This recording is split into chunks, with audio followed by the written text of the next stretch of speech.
کچلنا حکومت کے لیے لازم ہے۔ یہ بڑا اہم سوال ہے کہ حکومت کو کیا کرنا چاہیے، اور جہاد میں حکومت کے ساتھ تعاون ہر شہری کا حق ہے، اس کا فرض ہے۔ امریکہ کے خلاف جہاد کا اصل میدان پاکستان نہیں افغانستان ہے۔ یہ بھی بہت ڈیبیٹیبل کوشچن ہے، اس پر سوال اٹھائیں گے۔ حکومت کی اسلام مخالف اور غلط پالیسیوں کی سزا بے گناہ شہریوں کو دینا خلاف اسلام ہے۔ تو یہ مخاطب کیا گیا ہے ان دہشت گردوں کو جو مختلف ٹولوں میں مختلف گروہ میں بٹے ہوئے ہیں، خود ساختہ اسلام کی بات کرتے ہیں وہ، اور اسلامی نظام نافذ کرنا چاہتے ہیں، لیکن ان کے اسلامی نظام میں کیا ایسی پیچیدگیاں ہیں جو عام لوگوں کو اٹریکٹ نہیں کر پاتا ہے، عام لوگ اس سے متاثر نہیں ہو پاتے ہیں، یہ بھی سوال اٹھائیں گے۔ اور خوارج کا لفظ بھی استعمال کیا ہے کہ ایسے لوگ اسلام کے دائرے سے خارج ہیں۔ تو خوارج کی اصل ڈیفینیشن کیا ہے، کون ہے، اس تمام تو صورتحال پہ آج کے پروگرام میں گفتگو کریں گے۔ اور یہ جو فتویٰ ہے، کیا اس کے بعد خودکش حملے رک جائیں گے، کیا یہ جو دہشت گرد ہیں یہ سمجھیں گے کہ غلط کام کر رہے ہیں، ان کا اثر کیا ہوگا، اس حوالے سے بات کریں گے پروگرام میں۔ لیکن یہاں پر بریک لیں گے اور بریک کے بعد ہمیں معزز گیسٹ جوائن کریں گے۔ پروگرام میں آپ کو خوش آمدید کہوں گی، اور ظاہر ہے جو ہمارا شروع میں ہم نے انٹرو دیا اسی حوالے سے ہمارا ٹاپک ہے، لیکن سب سے پہلے ہم بات کرنا چاہیں گے جو فتویٰ ہے خودکش حملوں سے متعلق، اور جو قتل ہو رہے ہیں، ناحق لوگوں کو قتل کیا جا رہا ہے، مختلف مسلک رکھنے کی بنیاد پر بھی قتل کیا جا رہا ہے، اور اسلام کے نام پہ، اگر اس کو میں شارٹ کر کے کہوں، اسلام کے نام پہ قتل کیا جا رہا ہے کہ میرا اسلام صحیح ہے، تمہارا اسلام غلط ہے، اور تم اسلام کے دائرہ کار سے باہر ہو۔ یہ بحث اس وقت ظاہر ہے جن سے کرنی ہے وہی ریلیونٹ پینل اس وقت ہمارے ساتھ موجود ہے۔ حافظ طاہر اشرفی صاحب، آپ ظاہر ہے جانتے ہیں مذہب کے حوالے سے آپ کی جو رائے ہے وہ بڑی اچھی مستند سمجھی جاتی ہے۔ بہت بہت شکریہ حافظ طاہر اشرفی صاحب نے ہمیں جوائن کیا ہے۔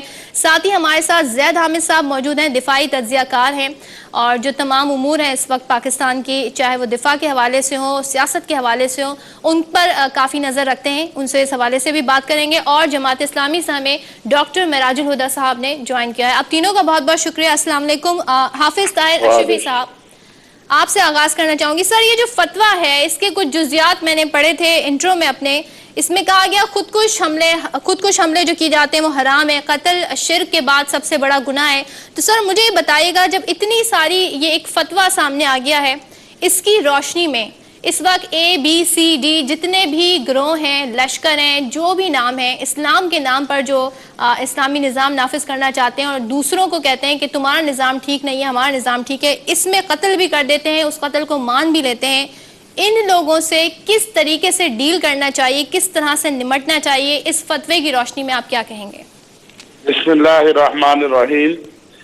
دیکھیے، فتوے تو اس سے پہلے بھی بہت آئے ہیں۔ سن 2002 میں پاکستان علماء کونسل نے تمام مکاتب فکر کے جید علماء اور جو ادارے ہیں، دارالافتاء ہے، بریلوی، دیوبندی، اہل حدیث، شیعہ کے مستند وہ فتویٰ لیا تھا، اور وہ دیا تھا، لیکن مسئلہ یہ ہے کہ یہاں پر دو چیزیں ہو رہی ہیں۔ ایک تو ہے کہ کچھ لوگ ایک نظریاتی لڑائی سمجھ کے لڑ رہے ہیں، اور ایک ہے کہ جو لوگ افغانستان کے اندر بیٹھے ہوئے ہیں، جن کو افغان انٹیلیجنسیا، انڈیا، امریکہ، ان سب کی سرپرستی حاصل ہے، اور وہ پاکستان کو کمزور کرنا چاہتے ہیں، اور وہ ہیں۔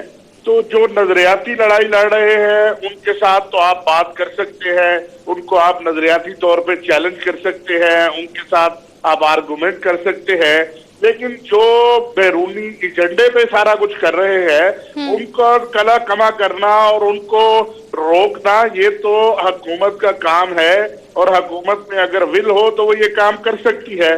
ہماری بدقسمتی یہ ہے کہ ہمارے ہاں ابھی تک کوئی ایسی پالیسی نہیں ہے کہ ہم نے کرنا کیا ہے۔ ہم نے مذاکرات کرنے ہیں کہ ہم نے ان لوگوں کے ساتھ ان کو روکنا ہے، ہم نے کس انداز سے ان کو روکنا ہے۔ ایک جماعت کوئی بات کرتی ہے، دوسری جماعت کوئی بات کرتی ہے، تیسری جماعت کوئی بات کرتی ہے، اور قوم کی بچیاں، بچے، مرد، عورتیں، بچے، بوڑھے وہ قتل ہو رہے ہیں، اور ایک مذمتی بیان آ جاتا ہے۔ وہ ہر یہ نہیں کہ موجودہ حکومت پہلے بھی ایک مذمتی بیان آتا ہے اور اس کے بعد جو ہے پھر اگلے سانحے کا انتظار ہوتا ہے۔ لیکن حافظ صاحب بنیادی سوال تو یہ ہے نا، آپ نے کہا کہ دو قسم کے لوگ ہیں، ایک تو خود ساختہ انہوں نے یہ اپنی لڑائی لڑنا شروع کر دی، ایک ہے نظریاتی لڑائی لڑ رہے ہیں۔ مجھے بتائیں، چاہے وہ خود ساختہ کام کر رہے ہوں، نظریاتی لڑائی لڑ رہے ہوں، کسی کو قتل کر دینا، خودکش حملے کر دینا، بنیادی سوال تو یہ ہے کیا ان لوگوں کے لیے جائز ٹھہرے گا جو نظریاتی لڑائی لڑ رہے ہیں؟ نہیں، ان کے لیے بھی جائز نہیں۔ دیکھیے، کسی بے گناہ انسان کو قتل کرنا، یہ فتویٰ تو میں دوں گا یا آپ یا کوئی ABC یا کوئی عالم یا مفتی، جب قرآن یہ کہتا ہے کہ من قتل نفسا بغیر نفس او فساد فی الارض فکأنما قتل الناس جميعا، کہ جس نے کسی بھی بے گناہ انسان کو قتل کیا اس نے پوری انسانیت کو قتل کر دیا۔ اور رسول اکرم صلی اللہ علیہ وسلم فرماتے ہیں کہ مسلمان وہ ہے جس کی ہاتھ اور زبان سے دوسرا مسلمان محفوظ رہے۔ تو پھر اس کے بعد یہ ساری چیزیں ایک اپنی جگہ ہے، جیسے آپ نے ابھی خارجی کا لفظ اس میں پڑھا ہے، اس فتوے کے اندر ہے کہ جنہوں نے کوئی محبان علی بنا تو انہوں نے سیدنا عثمان پر حملہ آور ہوئے، کوئی سیدنا عثمان کے محب بن پہ سیدنا علی پہ حملہ آور ہوئے۔ تو یہ لوگ اپنے آپ جسے کہہ لیں کہ اپنے ہی نظریات کو، جن کا اسلام سے کوئی تعلق نہیں ہے، میں بڑا واضح کہہ دوں، اسلام کسی بے گناہ کے قتل کی اجازت نہیں دیتا، اور اسلام نے جہاد کے بھی اصول متعین کیے ہیں۔ جہاد یہ نہیں ہے کہ میں یا آپ اٹھیں اور کلاشنکوف کندھے پہ ڈال لیں اور ہم کہیں کہ ہم جہاد کرنے نکل پڑے ہیں۔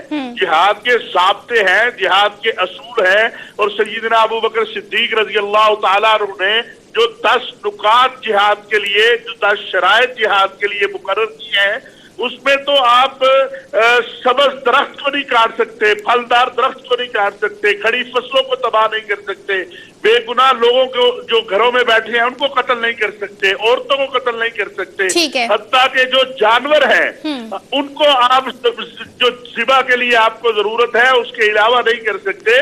تو لیکن ہمارے ہاں مصیبت یہ ہے کہ ہماری کوئی پالیسی اب تک واضح نہیں ہے کہ ہماری پالیسی کیا ہے۔ اور میں بڑی ذمہ داری سے یہ کہہ رہا ہوں کہ نورستان اور کنڑ اور افغانستان کے علاقوں میں جو کیمپ بنائے ہیں، جن کو افغان انٹیلیجنس کی مدد حاصل ہے، CIA اور انڈین را کی مدد حاصل ہے، وہ پاکستان کو کمزور سے کمزور تر کرنے کے لیے، اور آپ یہ دیکھیے یہ جو موجودہ سلسلہ شروع ہوا ہے بم دھماکوں کا، یہ اس وقت شروع ہوا جب کرزئی صاحب کا اور انڈیا کا وہ ایجنڈا جس کے تحت وہ پاکستان کو افغانستان کے پیس پروسیس سے باہر رکھنا چاہتے تھے، وہ ناکام ہوا۔ یہ ان کا کام تھا۔ ٹھیک ہے زید حامد صاحب، آپ نے گفتگو سنی ہوگی حافظ ساحر اشرفی صاحب کی، اگر آپ اس میں انکلوڈ کرنا چاہیں مجھے یہ بتائیے گا۔ پھر جو ہماری ایک بحث چلتی ہے کہ اگر میں اسپیسیفکلی کر دوں تحریک طالبان کے حوالے سے، کیونکہ بہت سارے ایسے خودکش حملے ہوئے ہیں جن کی ذمہ داری بھی وہ قبول کرتے آئے ہیں، مجھے یہ بتائیے گا کیا گڈ بیڈ طالبان کی جو اصطلاح یوز کر کے اور پھر ان کا کیس لڑا جاتا ہے، یہ کس حد تک جائز ہے؟ اس فتوے کی روشنی میں ہم اگر تمام تر جزیات اس کے دیکھتے ہوئے بات کریں، مختلف گروہ کے حوالے سے اور طالبان کے حوالے سے۔ صدف ایک بات بڑی واضح کر لیجئے کہ پاکستان میں جو دہشت گردی ہو رہی ہے، جو کچھ آپ پچھلے 10-12 سال میں دیکھ رہے ہیں، 1 لاکھ سے زائد مسلمان پاکستانی شہید ہو چکے ہیں، پاک فوج جس گروہوں کے خلاف جنگ کر رہی ہے وہ صرف تحریک طالبان پاکستان ہے، اور ان کی ذیلی شاخ ہے لشکر جھنگوی۔ اچھا، لشکر جھنگوی کا ٹارگٹ سیکٹیرین ہے۔ تحریک طالبان پاکستان ریاست کے خلاف پاکستانی مسلمانوں کو قتل کرنے کی ذمہ دار ہے۔ یہ جو علماء کرام بات کرتے ہیں، ہم نے فتوے جاری کر دیے ہیں کہ جناب انسان کا قتل جائز ہے، انسان کو قتل نہیں کر سکتے اور یہ شرائط ہیں، ان میں سے کوئی بھی فتویٰ براہ راست تحریک طالبان کا نام لے کر ان کو خارجی نہیں کہتا، سوائے اس کے کہ جو نیا فتویٰ ابھی آیا ہے۔ اصل اہم بات یہ ہے کہ تحریک طالبان جو جنگ پاکستان کے خلاف کر رہی ہے اس کے 2 پہلو ہیں۔ ایک اس کا عسکری پہلو ہے جس کا جواب پاک فوج دے رہی ہے، دوسرا اس کا نظریاتی پہلو ہے، وہ دین کو استعمال کرتے ہوئے پاکستان کی ریاست اور اس کی قوم اور افراد کو کافر قرار دیتے ہیں، جس کی وجہ سے اپنی جنگ کو جائز کرتے ہیں، ان کے مال کو مال غنیمت سمجھتے ہیں، ان کی عورتوں کو اپنے اوپر حلال سمجھتے ہیں. لہٰذا جو فتوے آپ جاری کرتے ہیں اس کا تو یہ مانتے ہی نہیں، چونکہ ان کے اپنے نزدیک ہم سب کافر ہیں، ہمیں قتل کرنا جائز ہے، ہمارا مال لوٹنا غنیمت ہے، ہماری عورتیں اٹھانا، ان کو لونڈیاں اور کنیزیں بنانا ان کے لیے حق ہے. لہٰذا اگر اس جنگ کو ہم جیتنا چاہتے ہیں تو خوارج کی جو اصطلاح حضور صلی اللہ علیہ وآلہ وسلم نے احادیث مبارکہ میں 100 کے قریب احادیث میں خوارج کو ڈیفائن کیا ہے. خارجی اس کو نہیں کہتے جو دائرہ اسلام سے خارج ہو. خارجی کی جو اصطلاح ہے وہ اس مسلح گروہ کے لیے ہے کہ جو دین کو استعمال کرتے ہوئے اسلامی معاشرے کے خلاف اعلان جنگ کرے. یہ اسپیسیفک بات ہے.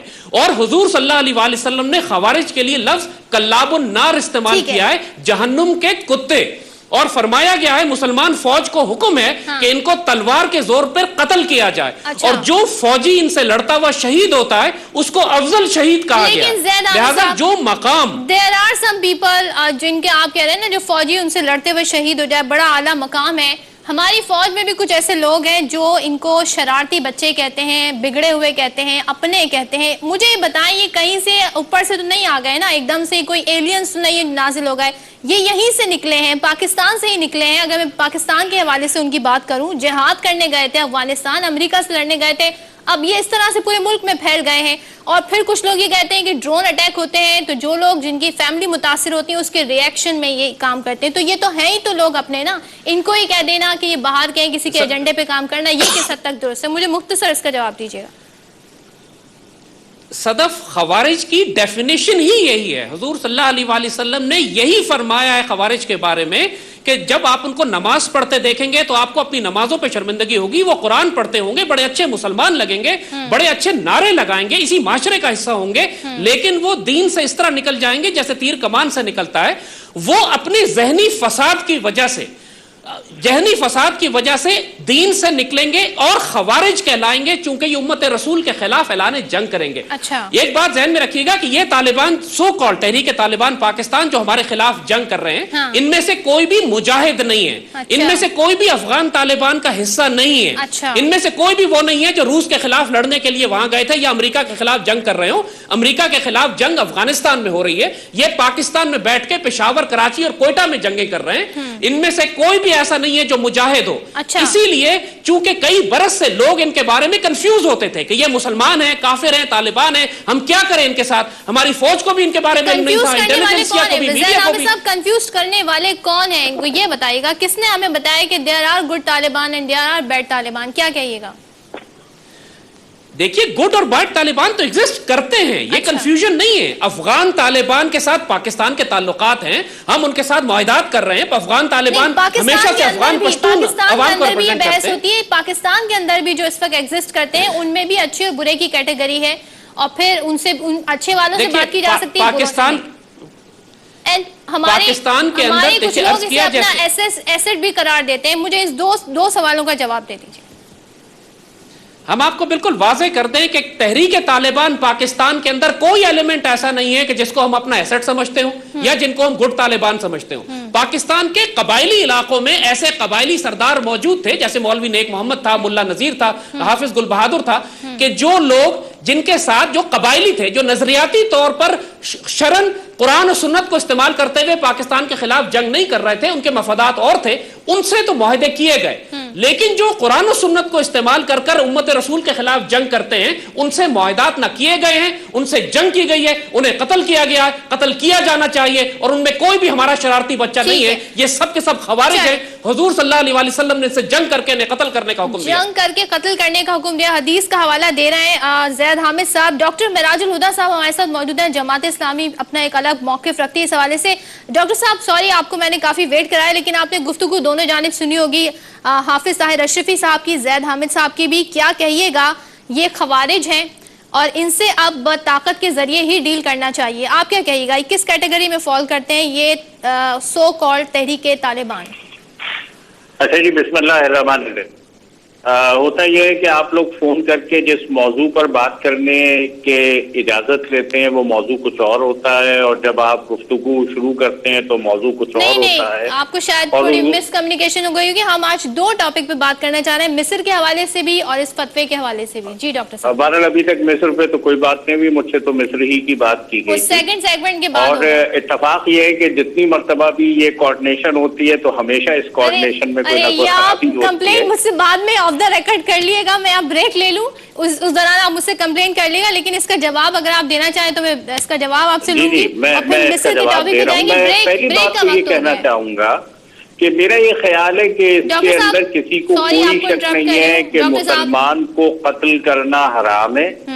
کوئی اس کے اوپر اشتباہ موجود نہیں ہے کہ بریک کا وقت ہو گیا ہے، بریک لے لوں پھر آتی ہوں میں آپ کی جانب، تاکہ پھر آپ اپنا سوال جو ہے وہ تفصیل کے ساتھ اس کا جواب دے سکیں جو میں نے سوال پوچھا. بریک لیتے ہیں، بریک کے بعد پھر حاضر ہوتے ہیں. پروگرام میں آپ کو خوش آمدید کہتی ہوں. تھوڑی بریکنگ آ گئی تھی جس میں وہ آپ ساری گفتگو سن رہے ہوں گے. وزیر خزانہ اسحاق ڈار صاحب کے حوالے سے آئی ایم ایف سے جو قرض کے حوالے سے بات ہو رہی تھی.